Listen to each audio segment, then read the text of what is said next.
At my sister's engagement dinner, my own family introduced me as the unemployed sister, before I had even finished saying hello. My mother leaned close and whispered, "Please don't embarrass us tonight." Everyone laughed when my sister's fiancé asked what I did for work. They thought I had nothing to be proud of. They thought I was the family disappointment. I just smiled, stayed quiet, and let them believe whatever they wanted. But what they didn't know was that the person they were trying to hide was the same person who was about to change everything. My name is Emily Carter, and I was 29 years old when I realized that sometimes the people closest to you can be the ones who understand you the least. Growing up, my family always had a clear picture of who I was compared to my sister, Olivia. She was the one everyone noticed first. She was confident, outgoing, and always knew exactly what to say. From the time we were kids, relatives would talk about how successful she would become one day. And honestly, I was happy for her. Olivia was never a bad person. She was smart, charming, and good at making people believe she had everything together. When she got promoted, everyone celebrated. When she bought a new apartment, my parents proudly told everyone. When she started dating her fiancé, Daniel, my mother spent weeks preparing for the perfect family dinner to welcome him. I was happy for her too.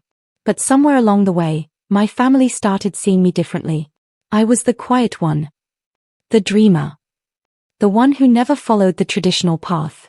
After leaving my corporate job, I decided to build something of my own. I started working independently, creating a business behind the scenes. It wasn't something people could easily see from the outside. I didn't wear expensive clothes.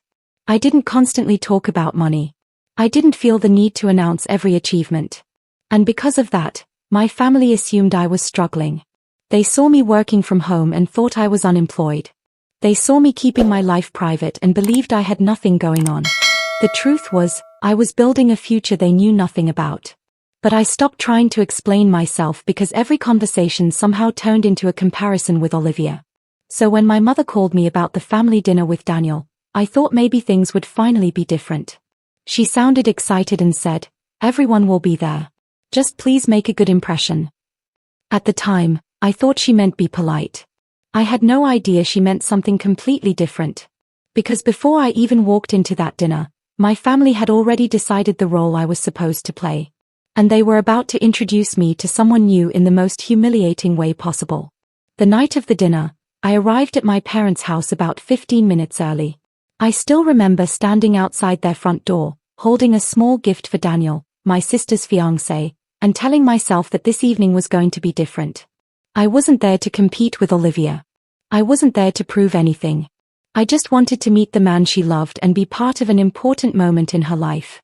When I walked inside, the entire house looked like it had been prepared for a magazine photo shoot. My mother had decorated the dining room perfectly. The table was covered with expensive plates, candles were glowing, and every detail looked carefully planned.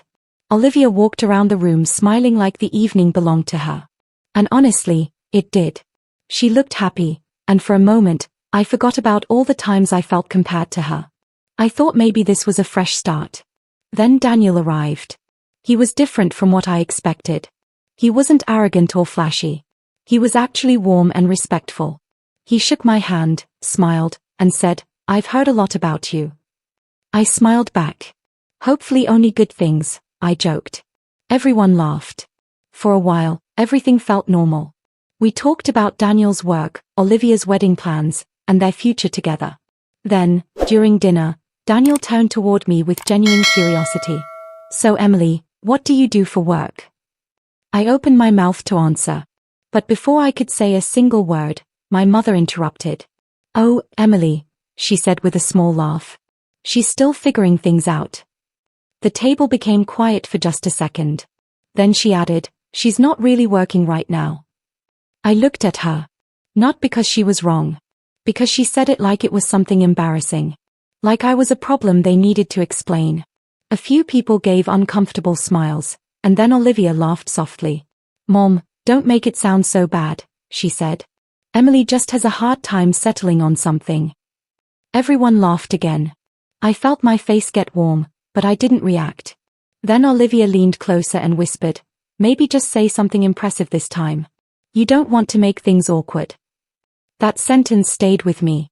Because in that moment, I realized they weren't worried about me being embarrassed. They were worried I would embarrass them. So I simply smiled, took a sip of my drink, and said nothing. But Daniel noticed. And the look on his face told me he knew something about that conversation wasn't right.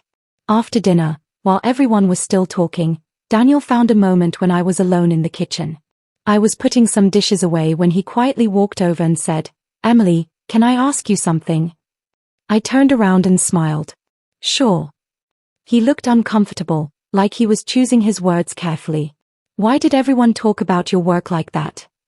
For a second, I didn't know what to say. Most people would have defended themselves immediately.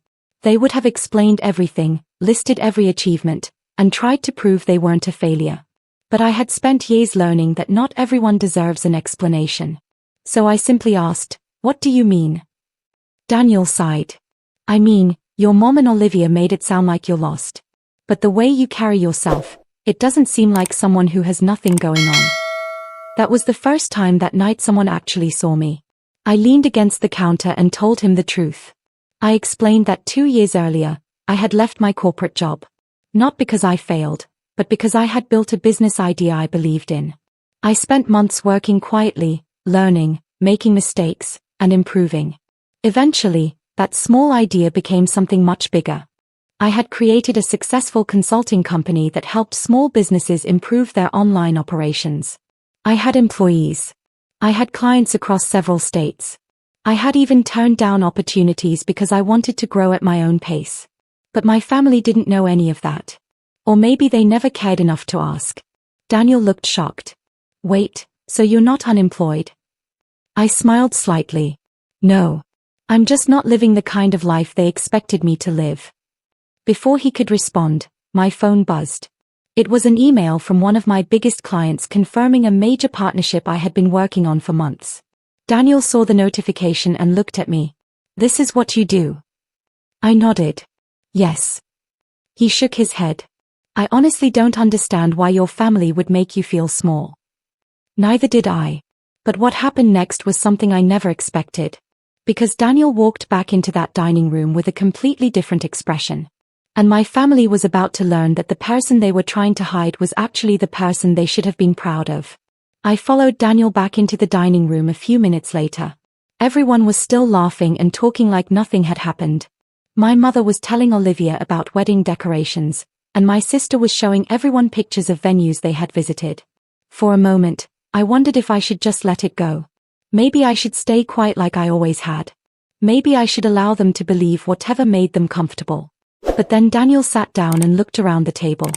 "I think there's something everyone should know about Emily," he said. The room became quiet. Olivia looked confused. My mother smiled nervously. "What do you mean?" Daniel looked at me for a second, almost asking permission. I nodded. Then he said, "Emily isn't unemployed." Nobody spoke. My mother's smile disappeared. Daniel continued, "She built her own company. She has clients all over the country. She has employees working for her. She's actually doing something incredibly impressive." The silence that followed felt heavier than any insult they had said earlier. My father looked at me. "Is that true?" I simply nodded. "Yes." My mother immediately started explaining. "We didn't know. Emily never told us." And that was the moment I finally understood something. The problem was never that they didn't know. The problem was that they never asked. I looked at my mother and said, "That's exactly the point. You decided who I was without ever caring enough to find out." Olivia crossed her arms. "Emily, we weren't trying to hurt you. We were just joking." I looked at her. Jokes are supposed to make everyone laugh, not make one person feel smaller.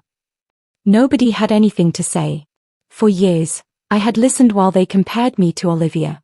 I had accepted being the less successful sister, the one who needed advice, the one everyone worried about. But they never realized I wasn't behind. I was just building something different. My mother apologized quietly. "I'm sorry. I didn't realize." And maybe she truly meant it. But an apology doesn't erase years of being underestimated. That night, I didn't feel angry anymore. I felt free. Because for the first time, I stopped trying to convince my family that I had value. I finally understood that my worth was never determined by whether they recognized it. The weeks after that dinner were different. For the first time in years, my family stopped comparing me to Olivia. They started asking questions instead of making assumptions. My mother called me a few days later and apologized. She admitted that she had been so focused on appearances that she forgot to actually see the person standing in front of her. My father apologized too. He told me, "I should have asked what you were building instead of assuming you were lost." And honestly, hearing those words meant something. Not because I needed their approval, but because everyone wants to feel seen by the people they love. Olivia also reached out to me. She admitted that she had been so used to being the successful sister, that she never stopped to consider how her words affected me. Our relationship didn't magically become perfect overnight. Trust takes time. But things slowly changed. I stopped hiding my achievements just because I was afraid people would judge me. I stopped shrinking myself to make others comfortable. I learned something important from that night. Sometimes the people who underestimate you are not strangers. Sometimes they are the people sitting at your family table. But you don't have to prove your worth to everyone. The right people will recognize your value without needing a long explanation. And the people who truly love you will never ask you to become smaller just so they can feel bigger. That dinner was supposed to be the night my family embarrassed me. Instead, it became the night I finally stopped being embarrassed by who I was.